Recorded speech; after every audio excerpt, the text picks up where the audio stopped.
Добар ден, ученици! Се викам Јулијана Талеска, наставничка по македонски јазик од Основното училиште Климент Охридски од Прилеп. Денес во училница ќе зборуваме за новинарска статија.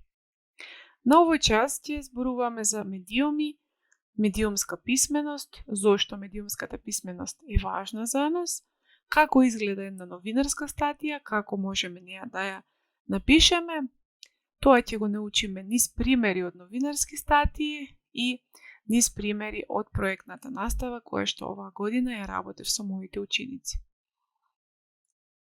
Медиумите не се дел од нашиот живот како што беше порано, тие се нашиот живот. Мора да признаеме дека се нашиот живот, бидејќи уште од самиот почеток на денот, штом се разбудиме, ние веднаш го земаме мобилниот телефон, проверуваме профили на социјалните мрежи, се размрдуваме, пуштаме телевизор, потоа компјутерот ни е тука за да завршиме некоја задача, можеби да следиме настава.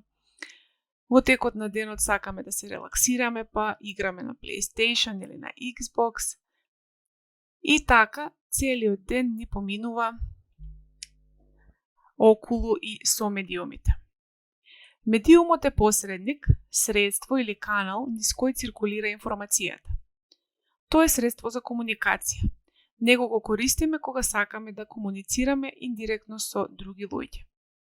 Со зборот медиум се опфаќаат голем број на современи средства за комуникација, како телевизија, кино, филм, радио, фотографија, весници, списанија, портали, носачи на звук, компјутерски игри, интернет и така натаму.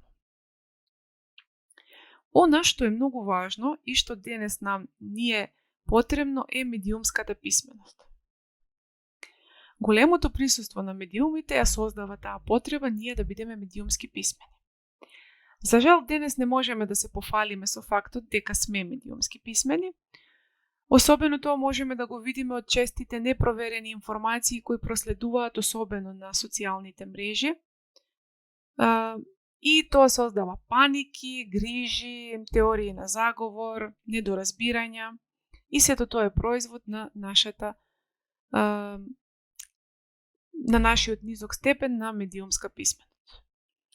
Што е медиумската писменост? Тоа е критичко проценување, употреба и толкување на медиумите. Разбирање на медиумот, односно проценување на неговата вистинистост. Која е целта на тој медиум, која е неговата улога. Толкувањето на медиумските пораки е многу важно. Луѓето различно ги разбираат пораките од медиумот.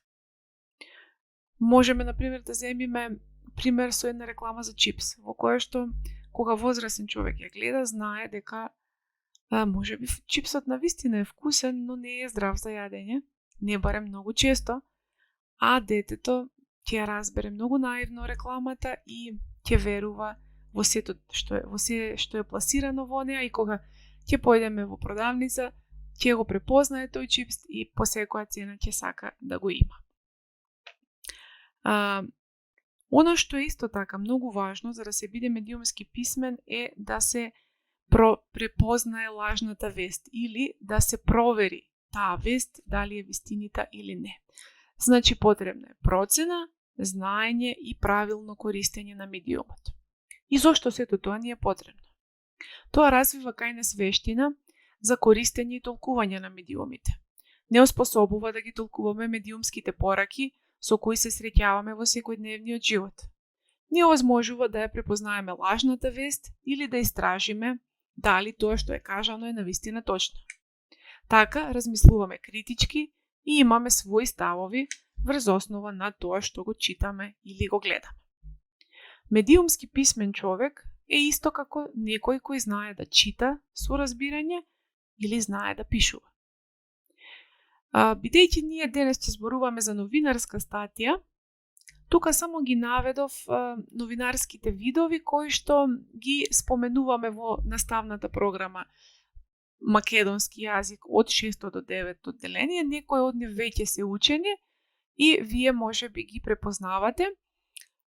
нема да даваме дефиниции за нив, ќе се фокусираме само на новинарската статија. Но пред да работиме за новинарската статија, пред да зборувам за неа, направив една табела во која што ги споредувам веста и новинарската статија. За вест учевме во 7 одделение и предпоставувам дека се сеќавате. Како што гледате од самата табела, новинарската статија се пишува на одредена тема во детали, таа го разработува предметот на интерес и е организирана според ќе ви објаснам подоцна како оди нејзината организација. Веста пак е текст поврзан со настан или случка што се случил неодамна и за него се известува. Веста е поактуелна од новинарската статија, не ја анализира, не ја продлабочува темата, туку само ја пишува суштината и известува. Исто така постои разлика и во стилот на пишување на веста и на статијата. Статијата започнува со вовед, потоа следи аргументација и на крајот се изнесуваат можеби и ставот на новинарот или ставовите на луѓето кои што се вклучени во истражувањето или институциите во зависност од тоа какво е истражувањето, а веста почнува со клучна информација која што сака да се пренесе. Значи текстот е пократок на веста, а статијата е пообемна. Настаните се случуваат многу скоро, а во новинарската статија тоа не мора да биде така. Така што важно е да знаеме дека тоа се различни видови новинарски. Сега да се фокусираме на новинарската статија. Новинарската статија ученици е сестрано презентирање на еден настан или појава, при што се користат сите постоечки факти кои даваат слика за одредена ситуација и укажуваат на нејзините последици. Во неа новинарот анализира, вреднува и оценува. И тој ја има, тој или таа, нели, правото за слобода на јавно изразување, но истовремено ја има и одговорноста точно да ги пренесе информациите и тие да бидат непристрасно искажани, без да има надворешни влијанија. Статијата е основно средство за изразување и формирање на јавното мислење кај луѓето. И поради тоа таа има општествена функција, но исто така има и општествена одговорност. Што ни е потребно за да напишеме една новинарска статија? Ни треба добар избор на тема.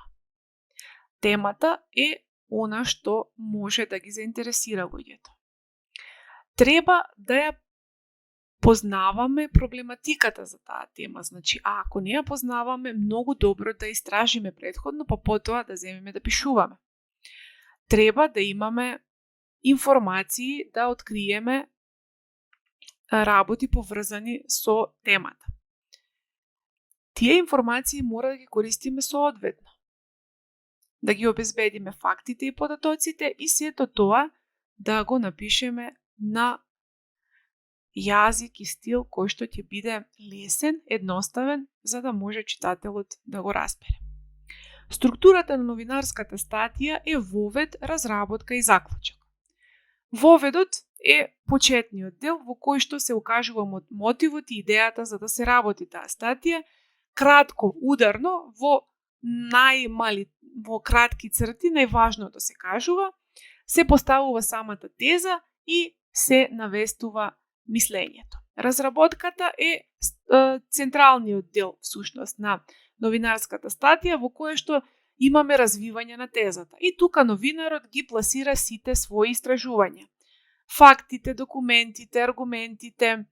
Значи тука има извадоци од интервјуа со луѓе што ги правел, приложува документи, цитати од закони, во зависност од тоа која е темата која што ја одбрал за истражување. И заклучокот е како последниот дел визуелно за новинарската статија, ама сепак тој се гради од почетокот постепено низ целиот текст. Самите податоци се нижат и имаме како едно заклучување кое што треба да го направи самиот читател. Заклучокот е многу важен. Тој е оној со кого се започнува статијата всушност. Бидејќи мора да имаме најпрвен заклучок, новинарот треба во главата да го има заклучокот пред да почне да ја пишува статијата. Тоа е сумиран став од се што е изложено во текстот.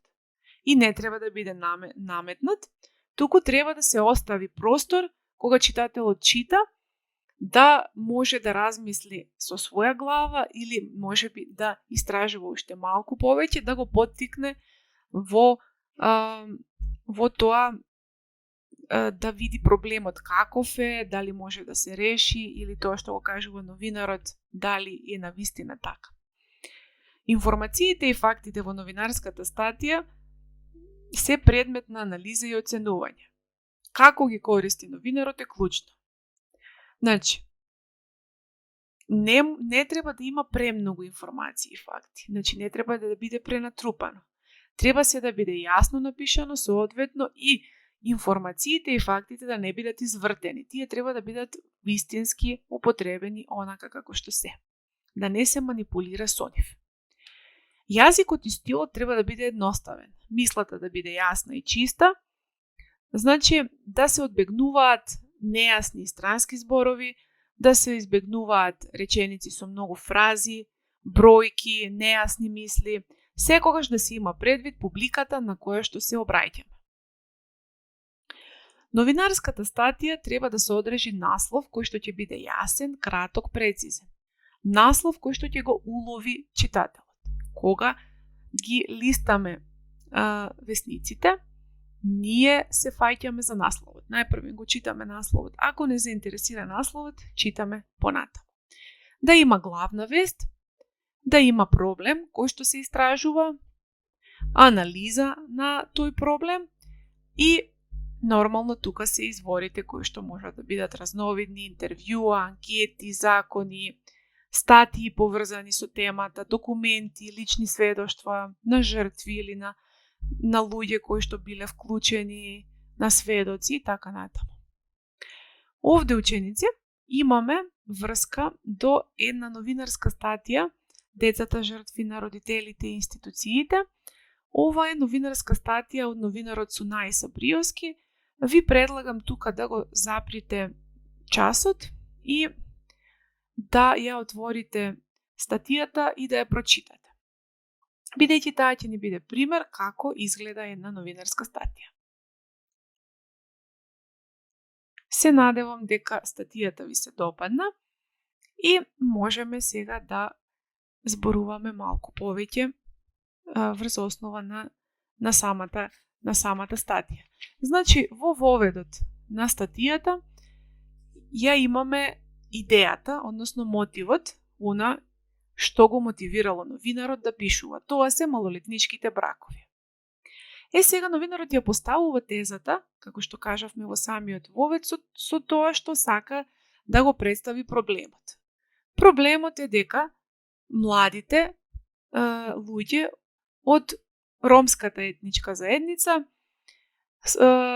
склучуваат, дел од нив склучуваат бракови малолетни со одобрение на родителите и на институциите и тоа прави тие да прекинат со понатамошното образование, а тоа на некој начин прави тие да живеат во сиромаштие и да имаат дисфункционални бракови.